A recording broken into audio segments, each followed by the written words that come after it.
அத்தியாயம் 15. அடிவயிற்றில் வலி. கோபத்தில் அவளின் கழுத்தை பிடித்தவன், ஏய், நீ எப்படி மறுபடியும் என் பக்கத்துல? உனக்கு கொஞ்சமாவது வெக்கம், மானம், சூடு, சொரண ஏதாவது இருக்கா? எனக்கு ஏன் மேலேயே கோபமா வருது. நான் இப்படி மறுபடியும் உன்ன மாதிரி ஒருத்தி கூட?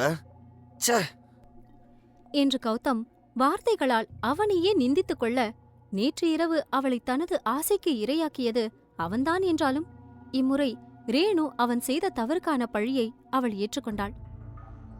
சாரி கௌதம், நேத்து நான் தான் உங்ககிட்ட வந்தேன், என்ன மன்னிச்சிருங்க. சீ, உனக்கு வெக்கமா இல்லையா?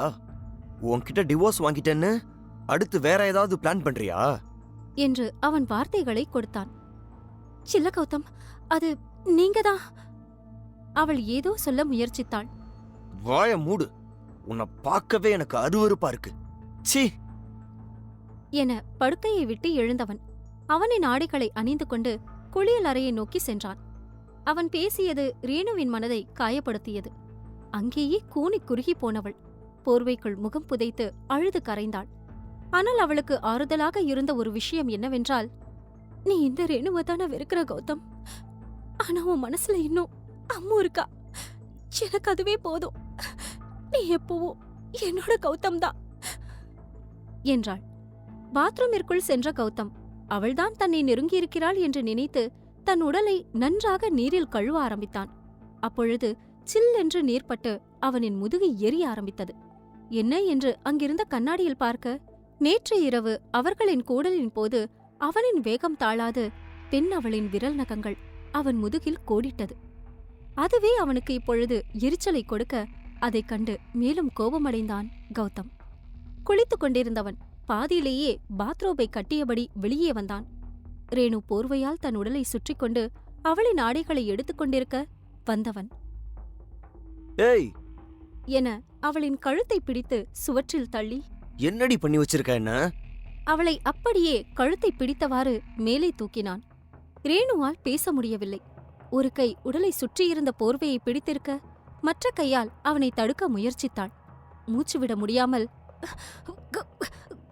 கௌதம் விடு, அவள் கெஞ்சினாலும் அவன் மனம் இறங்கவில்லை. அவளின் கழுத்தை நெரித்துக் கொண்டிருந்தவனின் கண்களில் அவளின் கழுத்து வளைவில் சிவந்திருந்ததை பார்த்தான். கோபமான அவனின் கண்கள் சற்று குழப்பமடைந்தது. அவளை விட்டுவிட்டான். தன் தொண்டையை பிடித்துக்கொண்டு மேல்மூச்சு கீழ்மூச்சு வாங்கினாள் ரேணு. என்ன நினைத்தானோ? பெண் அவள் உடலை சுற்றியிருந்த போர்வையை பிடித்து இழுக்க, ஆடையில்லாத அவளின் உடலில் நேற்று இரவு அவன் ஏற்படுத்திய காயங்கள் அனைத்தையும் பார்த்தான். அவன் பல்தடம் பதியாத இடமே இல்லை. அவன் முன்னால் ஆடையில்லாமல் நிற்க அவளுக்கு கூச்சமாக இருந்தது. கூனி குறுகி அப்படியே கீழே அமர்ந்து விட்டாள். கௌதமிற்கு அப்பொழுதுதான் ஒரு விஷயம் புரிந்தது. என்னதான் அவள் தன்னை நெருங்கியிருந்தாலும் தான் அனுமதிக்காமல் இந்த அளவிற்கு நடந்திருக்க வாய்ப்பில்லை என்பதை ஏற்றுக்கொண்டான். இப்பொழுது தவறு தன்னுடையது என்று அவன் மனம் உணர ஆரம்பித்தது.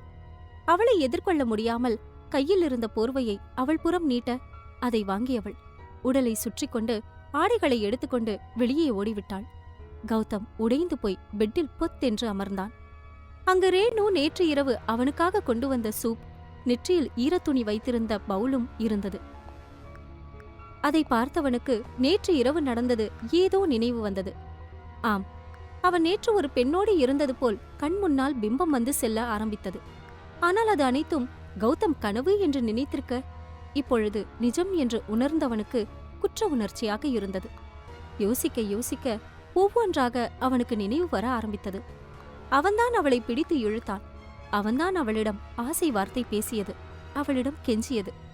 ரேணு அவனின் உடலில் ஒரே ஒரு காயத்தை மட்டும்தான் ஏற்படுத்தியிருந்தாள். ஆனால் இவன் உடல் முழுவதும் காயங்களை ஏற்படுத்தியிருக்க, அதை பார்த்தவனுக்கு மனம் வலித்தது. அவன் குழம்பி போனான்.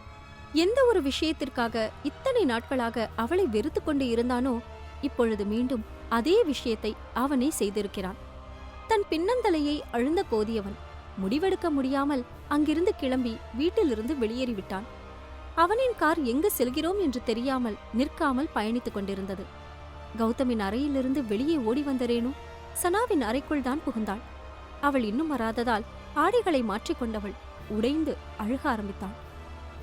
கௌதம், ஏன் என்ன ஒவ்வொரு தடவையும் நீங்க அசிங்கப்படுத்தி காயப்படுத்திக்கிட்டே இருக்கீங்க?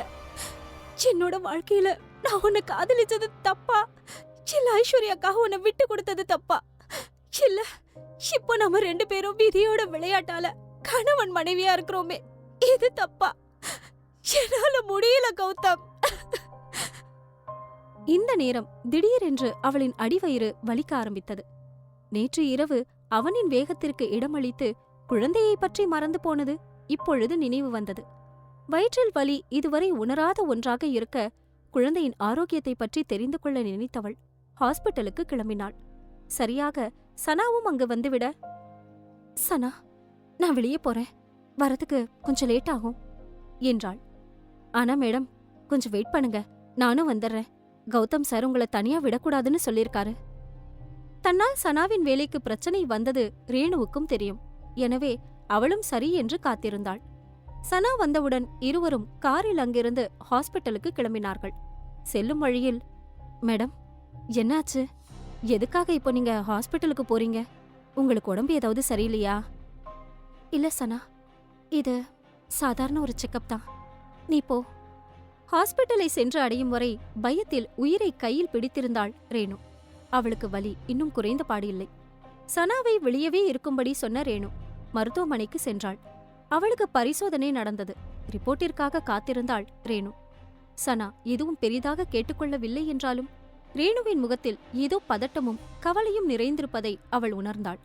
ரேணுவின் நல்ல தோழியாய் அவளின் கையை ஆறுதலாக பற்றியவள், மேடம், நீங்க எதுக்கும் கவலைப்படாதீங்க, எதா இருந்தாலும் நல்லபடியாதான் நடக்கும். அவள் கொடுக்கும் நம்பிக்கை ரேணுவுக்கு உண்மையில் தேவைப்பட்டது போலும். இது போன்ற சூழ்நிலையில் கணவனுடன் இருக்க வேண்டும் என்பார்கள். ஆனால் இந்த குழந்தை தன் குழந்தை மட்டுமே என்று நினைத்துக் கொண்டிருக்கிறாள் ரேணு. ரேணுவின் ரிப்போர்ட் வந்தது. டாக்டர் ரேணுவை உள்ளே அழைக்க பதட்டத்துடனே நுழைந்தாள். டாக்டர் சொல்லப்போகும் பதில் என்ன?